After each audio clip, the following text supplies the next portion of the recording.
This is the Shoulda Bet More podcast, presented by Gold Boys Network. Here's your host, Will Hill. Welcome to the Shoulda Bet More podcast, presented by Gold Boys. Coming up on the show, John Jastremski of The Ringer will join us. We will go over the divisional round of the NFL playoffs. It is here. 4 games this weekend, and after this, only 3 games left. So a fun weekend. This is, I know, a lot of people's favorite weekend of the NFL calendar because you still get the 4 games, you still get the Saturday games, you get the 2 on Saturday, 2 on Sunday. So it's still a relatively full card.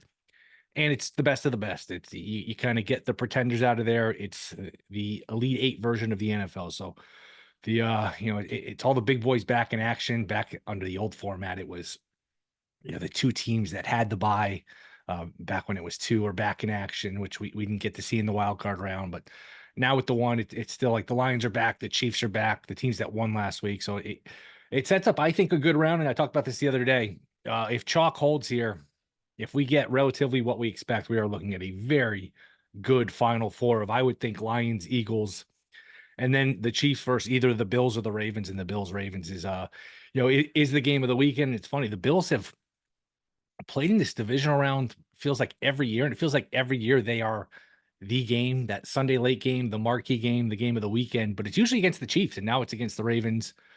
The 2 good quarterbacks, the two really good quarterbacks.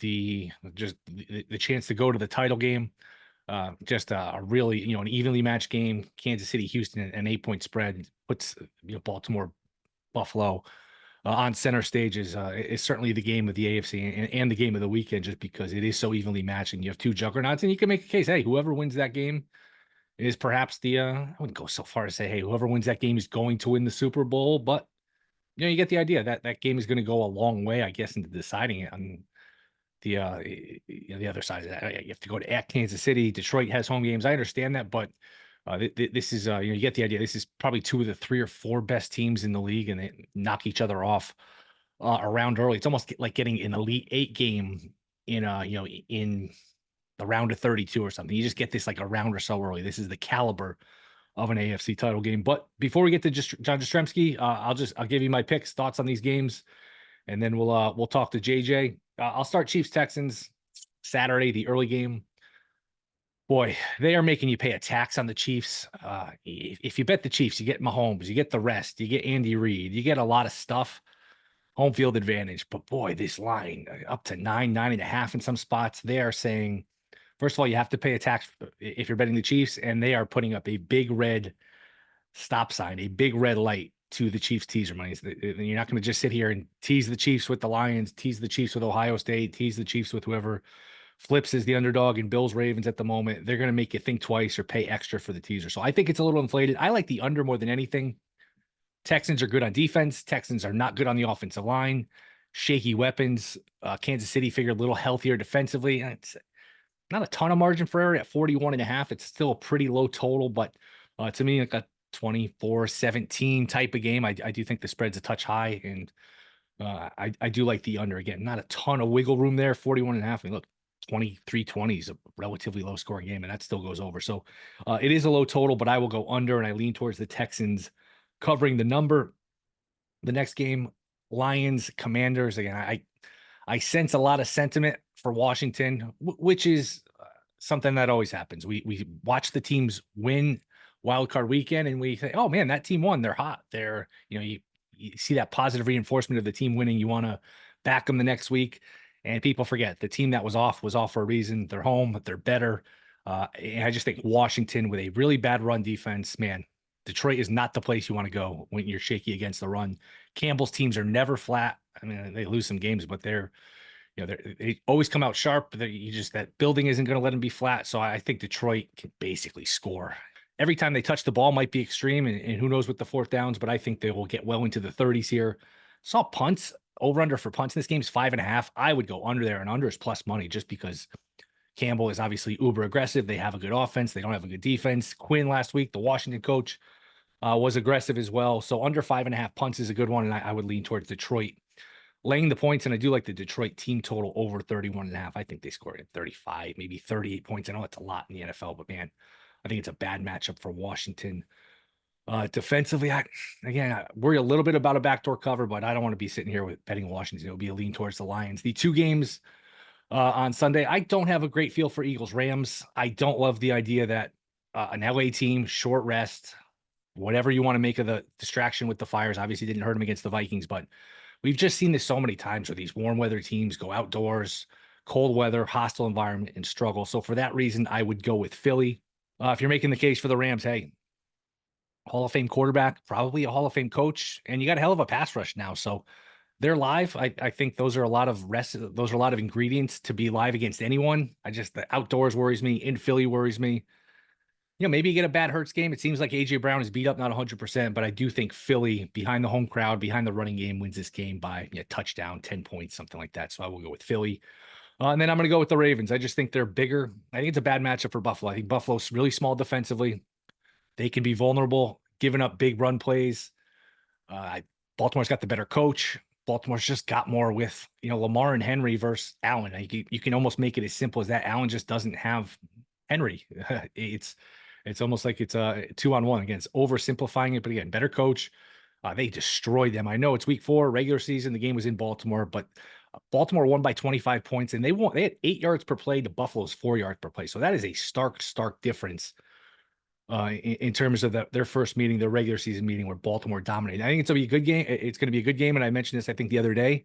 I do worry a little bit. Hey, Tucker was such a talking point for a while. The Ravens kicker, he's missing kicks every week, multiple kicks.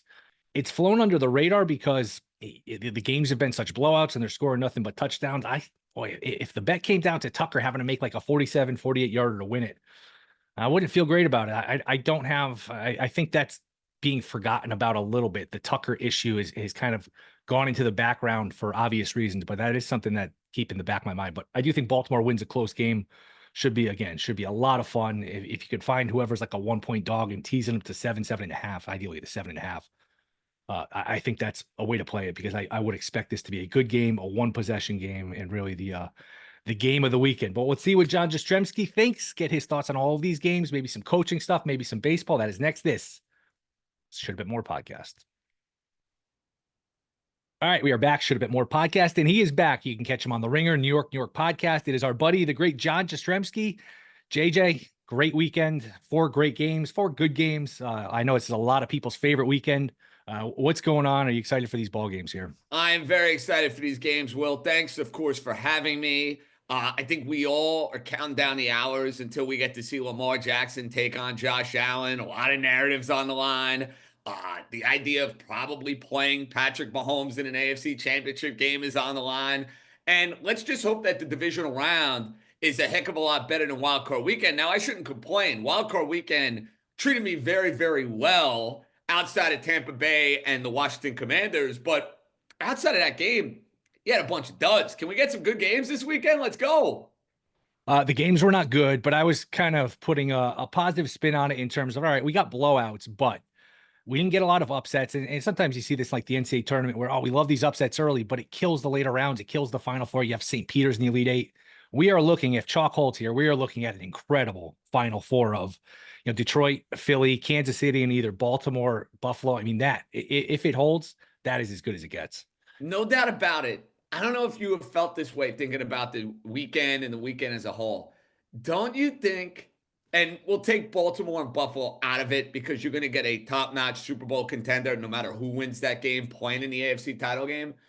I almost feel as if Kansas City, Detroit, or Philadelphia, I don't know if I'm willing to say one of those teams is definitely going to get picked off, but I know for sure one of those teams is going to be fighting tooth and nail to get there. You know what I mean? Well, it can't be as easy as we are laying it out. You know what I mean? Yeah, you wouldn't think so, but man, the NFL, and I know a lot of the professional better, sharper, better guys that usually do well, didn't have good years because it was just so chalk heavy. Favorites win, favorites cover. I mean, that's just not what you're used to in the NFL. You're used to, live dogs, close games. It was a weird year in the NFL in terms of that.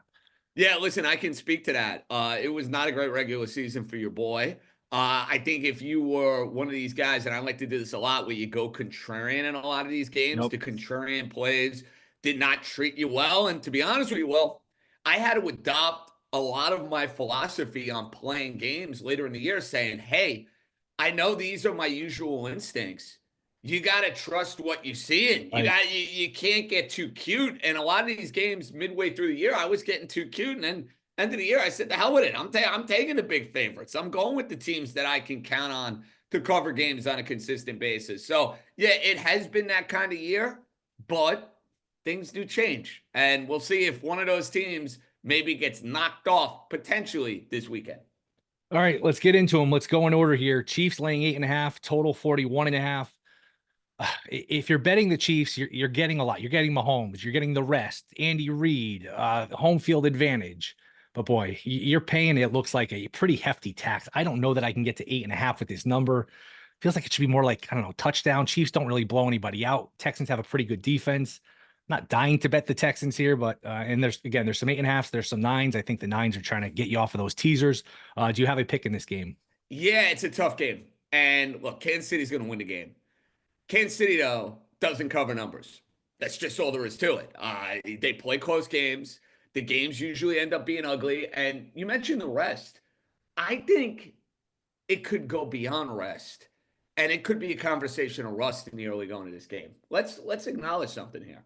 Kansas City has not played a game that matters. Going all the way back, Will, to Christmas Day. This is not a week 17. Hey, they played on Sunday or Monday. They took week 18 off. They had their bye week. They had that weird stretch where they played the Texans on a Saturday. Then they played the Steelers on Christmas Day.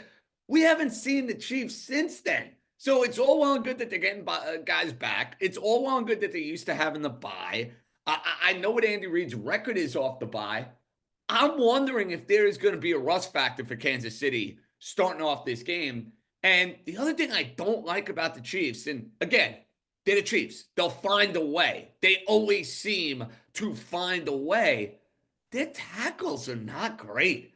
And I saw the Houston defensive line with Anderson and Hunter. They absolutely tormented Justin Herbert. I'm seeing 8.5 points. I know you're not going to feel good about it because you're going up against the coach quarterback combo that's the best in all football, that's going to end up in Canton, Ohio.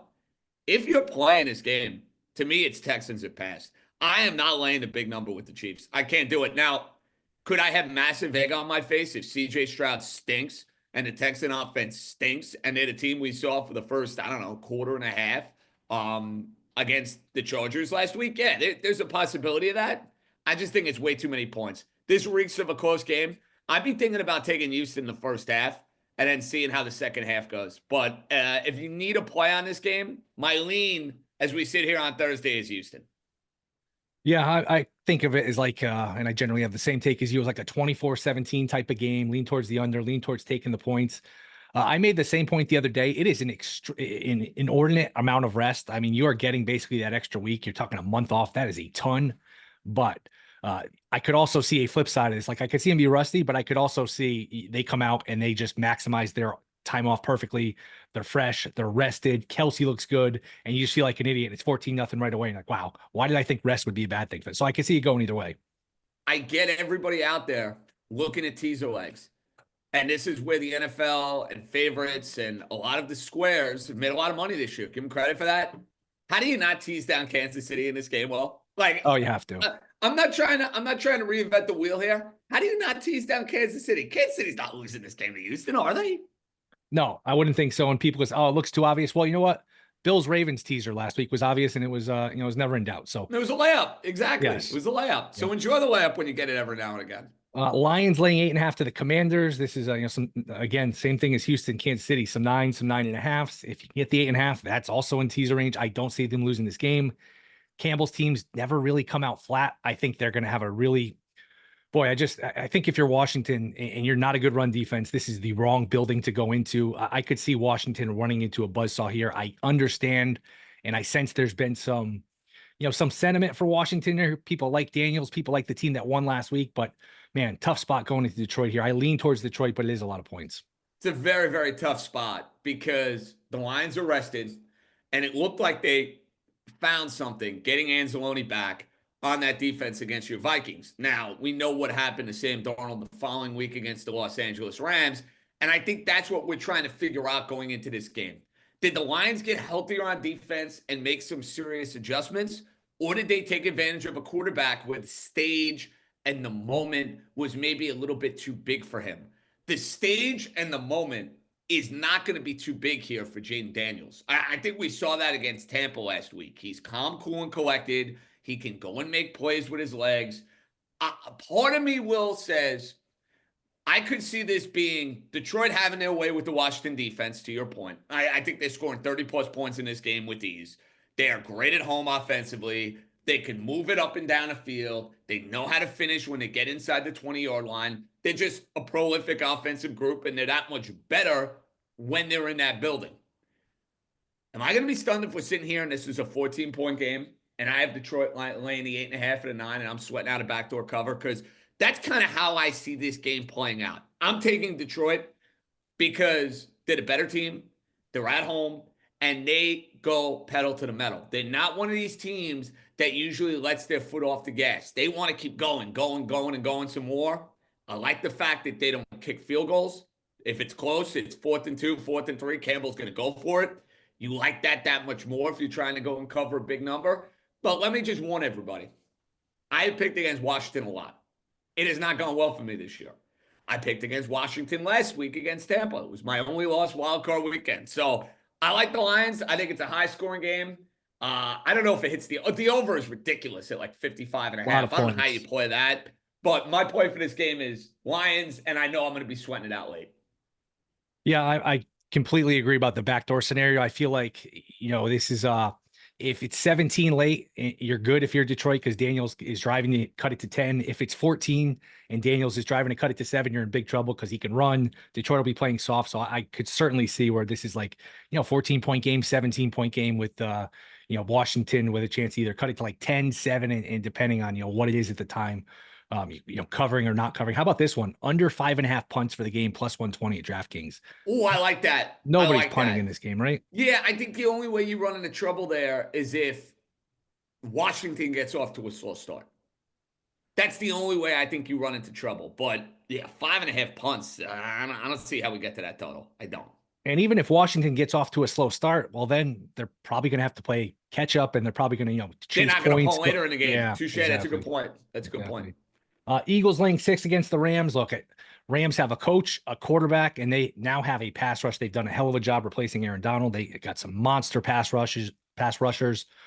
That being said, LA warm weather team going into Philly, extra rest for Philly. Who knows the distraction with the Rams, all the LA stuff. It didn't hurt them against the Vikings, but can't be a positive. I think Philly probably wins this game by a touchdown, 10 points or so. I'm not dying to lay the 6, but I would lean towards Philly here. What do you have a play in this game? Yeah, I'm zagging here. And everybody I talk to seems to love the Eagles. And I understand why. Will, you kind of detailed the case. Short week for the Rams.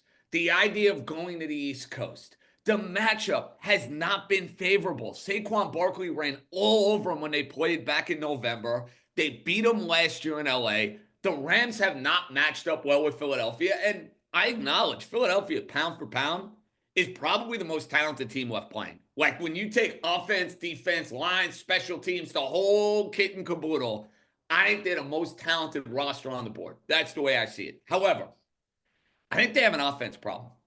What do I mean by that? I'm worried about Jalen Hurts. Jalen Hurts was awful in that game against the Packers. Now, I had the Eagles. I laid the points last Sunday. I'm sitting there watching that game, and I'm like, holy smokes. How is this game close? Green Bay is just putrid. Love was putrid. They're committing 10 zillion penalties. They lose 10 zillion receivers. And that was a game in the fourth quarter.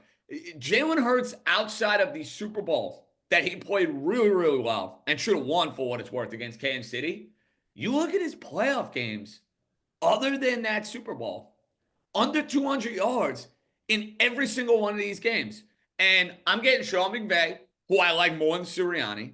I'm getting Matthew Stafford, who I know, he's playing in warm weather now, and now he's the California quarterback. He played games at Lambeau Field. He won a game at MetLife Stadium in the cold a couple of weeks ago.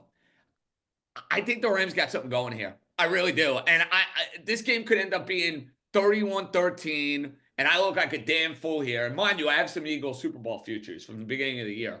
But I just get the sense that Ram team is scratching and clawing. And I asked you the question about who's going to be the most likely to upset the championship Sunday party between the Lions and the Chiefs and the winner of the next game we're going to talk to me, the team that's most likely to do it well, the Los Angeles Rams. Because of that coach, because of that quarterback, and the resurgent pass rush, I'm on the Rams +6.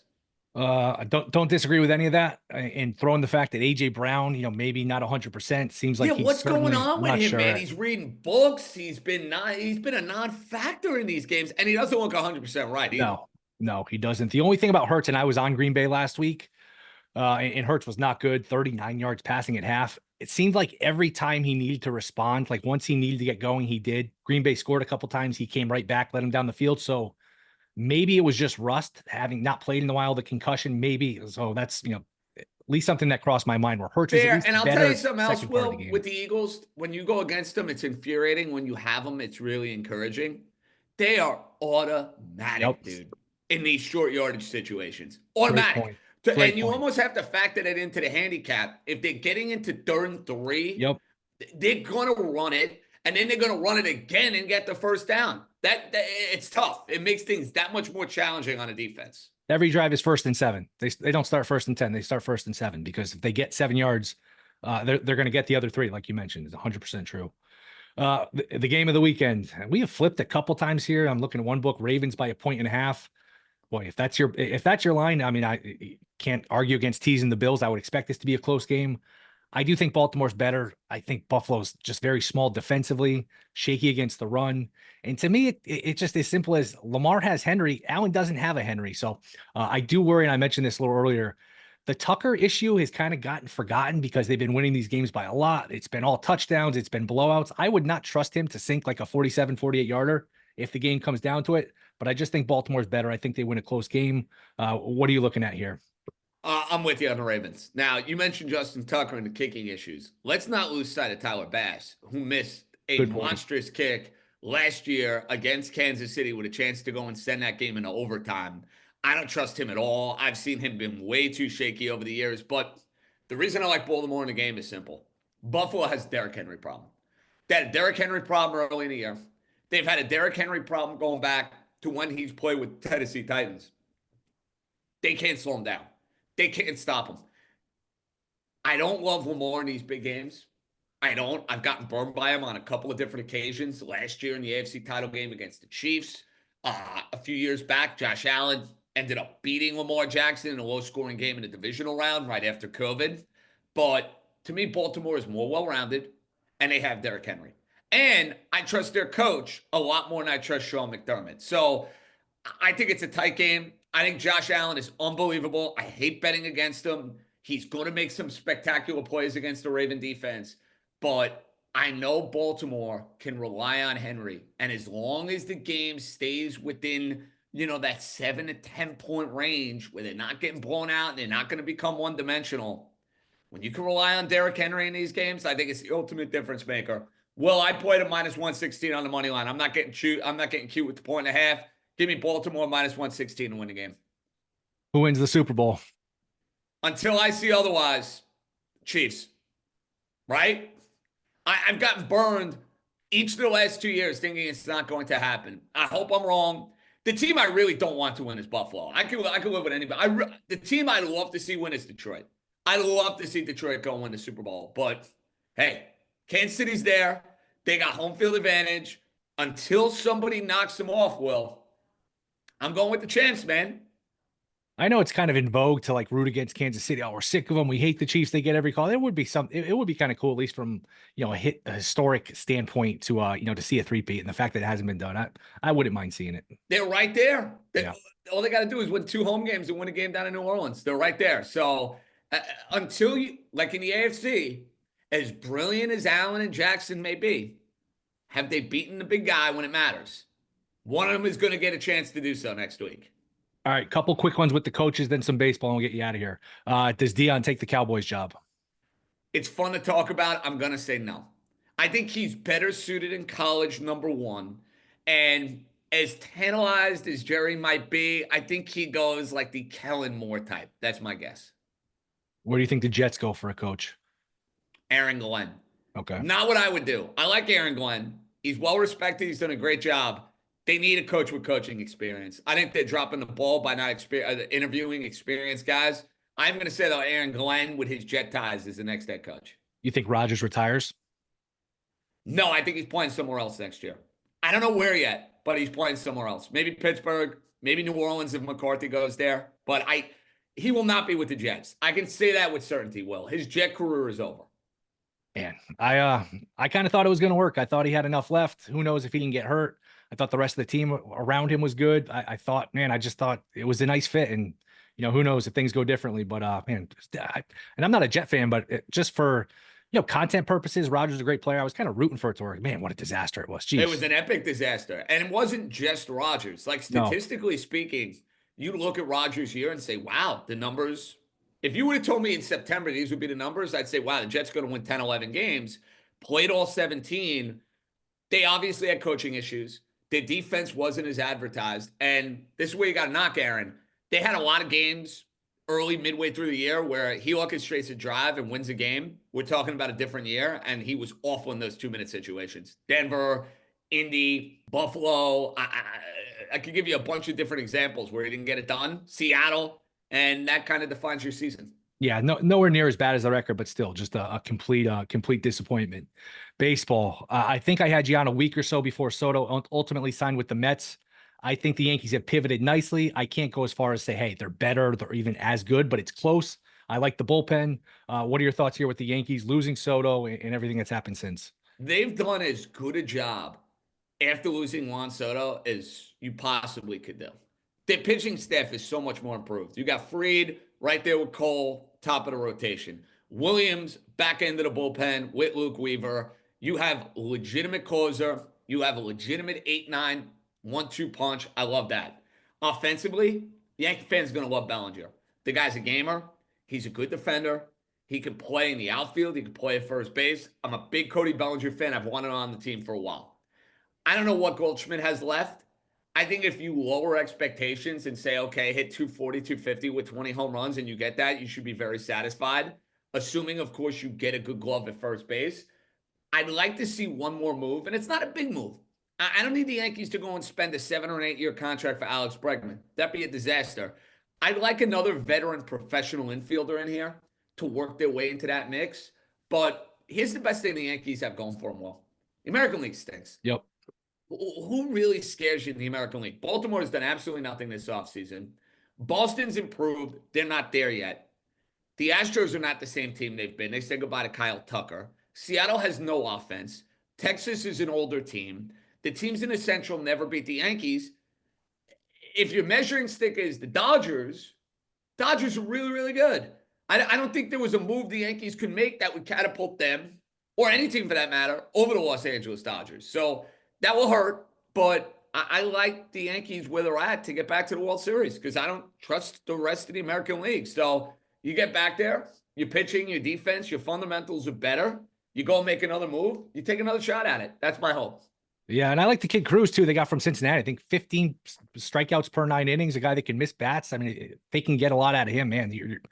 It's kind of like an old school Yankee team where you can start the game, get a lead into the 6th inning, and feel good about, closing it out. Any other baseball take, remaining free agents, Alonso, any team that's impressed you this offseason, take it wherever you want to go. I think the Tigers, adding Gleyber Torres, if they can add Alex Bregman, I think they could go and win that division next year. I really like what I saw from the Tigers down the stretch. Bregman fits really well in either Detroit because of A.J. Hinch or fits really well in Boston because of that green monster in left field. That's a move for one of those two teams that makes perfect sense. Aside from that, man, it's like the waiting game. Nobody wants Alonso. Nobody wants Santander. And I'm curious to see who emerges in the American League to go and be the main threat to the Yankees this year. That's what I'm trying to figure out. Yeah, and it's not great for the sport that these free agents linger because in basketball, when there's good guys, July 1st, 2nd, they're pretty much all gone. You get that buzz. Same thing, NFL, you get that week in March, there's buzz. it's just kind of drips and drips with baseball, and you don't get that same like enthusiasm where, hey, for a week or two in December, we're talking about all these free agents. I don't know what you can do to address it, but it doesn't feel like it's the best for the sport. No, it's a bummer. And listen, it's due to the way the sport is set up economically. You don't have a salary cap in place, but it's not ideal. Yeah, it's not good for the sport to have these guys lingering around. It's like, oh, they might sign today, they might sign in spring training. No, enough. Let's get it done, please. JJ, you're the best, man. Ringer, New York, New York. Where else can people find you? Ringer Gambling Show. We'll be on Monday and Thursday. Rocking and rolling. Got you covered for all the NFL stuff. And yeah, New York, New York coming out later on tonight. All right, man. Appreciate the time as always. Good to catch up. Pleasure, Will. Anytime, dude. All right. Enjoy the football. 7 games left. Enjoy them while you can. Rate, review, subscribe. We'll be back Monday breaking all of it down. We will have conference title games to look forward to. We'll have national title game on Monday. So fun times. Rate, review, subscribe. See you then.